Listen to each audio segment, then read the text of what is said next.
50 വയസ്സിൽ ഞാൻ വിരമിച്ചു. എല്ലാവർക്കും തോന്നിയത് ജീവിതത്തിൽ ഞാൻ ജയിച്ചു എന്നാണ്. പക്ഷേ സത്യം, ഞാൻ ചില വലിയ തെറ്റുകൾ ചെയ്തു. ഇന്നും തിരുത്താനാകാത്തവ. നമസ്കാരം, മണി ഫ്രം സീറോയിലേക്ക് സ്വാഗതം. ഇന്ന് ഞാൻ പറയാൻ പോകുന്നത് ഒരു കഥയാണ്. വിരമിക്കൽ മാത്രമല്ല, അതിനുശേഷമുള്ള പാഠങ്ങളെക്കുറിച്ച്. നിങ്ങൾ 40 വയസ്സ് കഴിഞ്ഞവരാണോ? അല്ലെങ്കിൽ റിട്ടയർമെന്റ് പ്ലാൻ ചെയ്യുന്നവരാണോ? അങ്ങനെയെങ്കിൽ ഈ വീഡിയോ നിങ്ങൾക്ക് ഏറെ സഹായിക്കും. തെറ്റായ കണക്കുകൂട്ടലുകൾ. 50 വയസ്സിൽ എനിക്ക് പലർക്കും സ്വപ്നമായിരുന്ന ജീവിതമുണ്ടായിരുന്നു. ജോലി സമ്മർദ്ദമില്ല, മതിയായ സേവിങ്സ്, സ്വാതന്ത്ര്യം. എനിക്ക് തോന്നിയത് ഇനിയെല്ലാം സെറ്റാണ് എന്നാണ്. പക്ഷേ വിരമിക്കൽ എന്നത് വെറും പണം മാത്രമല്ല. നമ്മൾ മാനസികമായി എത്ര തയ്യാറാണ് എന്നതാണ് പ്രധാനം. എന്റെ ഏറ്റവും വലിയ തെറ്റെന്താണെന്നറിയാമോ? വിരമിച്ചാൽ ചെലവുകൾ കുറയും എന്ന് കരുതിയത്.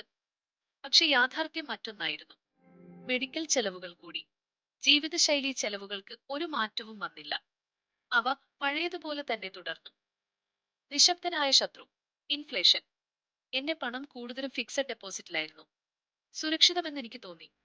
പക്ഷെ കാലം കഴിഞ്ഞപ്പോൾ ഇൻഫ്ലേഷൻ അഥവാ പണപ്പെരുപ്പം നിശബ്ദമായി എന്റെ സമ്പാദ്യത്തെ കാർന്നു തിന്നു. എനിക്ക് സേവിങ്സ് ഉണ്ടായിരുന്നു, പക്ഷെ കൃത്യമായ ഒരു പ്ലാൻ ഇല്ലായിരുന്നു. മാസത്തിൽ എത്ര ചെലവാക്കണം, എത്ര ബാക്കി വെക്കണം എന്ന് എനിക്ക് നിശ്ചയമില്ലായിരുന്നു. വിരമിച്ചതിന് ശേഷം ഞാൻ പണം സമ്പാദിക്കുന്നത് പൂർണ്ണമായും നിർത്തി. ആദ്യമൊക്കെ വലിയ സന്തോഷമായിരുന്നു. പക്ഷെ പിന്നീട് മനസ്സിലായി, ചെറിയൊരു വരുമാനം പോലും നമുക്ക് നൽകുന്നത് വലിയ ആത്മവിശ്വാസമാണ്, സുരക്ഷിതത്വമാണ്, അതിലുപരി മനഃശാന്തിയാണ്. വിരമിക്കൽ എന്നാൽ ഒന്നും ചെയ്യാതെ ഇരിക്കുക എന്നാണ് ഞാൻ കരുതിയത്. പക്ഷെ കുറച്ച് സമയം കഴിഞ്ഞപ്പോൾ എന്നെ തന്നെ എനിക്ക് നഷ്ടപ്പെട്ട പോലെ തോന്നി. തിരിഞ്ഞു നോക്കുമ്പോൾ ഇപ്പോൾ വീണ്ടും തുടങ്ങാൻ ഒരവസരം കിട്ടിയാൽ ഞാൻ 5 കാര്യങ്ങൾ ചെയ്യും. 1. ചെലവുകൾ ശരിയായി പ്ലാൻ ചെയ്യും. 2. ഗ്രോത്ത് പ്ലസ് സേഫ്റ്റി സമന്വയിപ്പിച്ച് ഇൻവെസ്റ്റ് ചെയ്യും. 3. മാസവരുമാനം ഉറപ്പാക്കുന്ന ഒരു സിസ്റ്റം ഉണ്ടാക്കും. 4. ചെറിയ തോതിലെങ്കിലും ജോലി ചെയ്ത് ഒരു ആക്റ്റീവ് ഇൻകം നിലനിർത്തും. 5.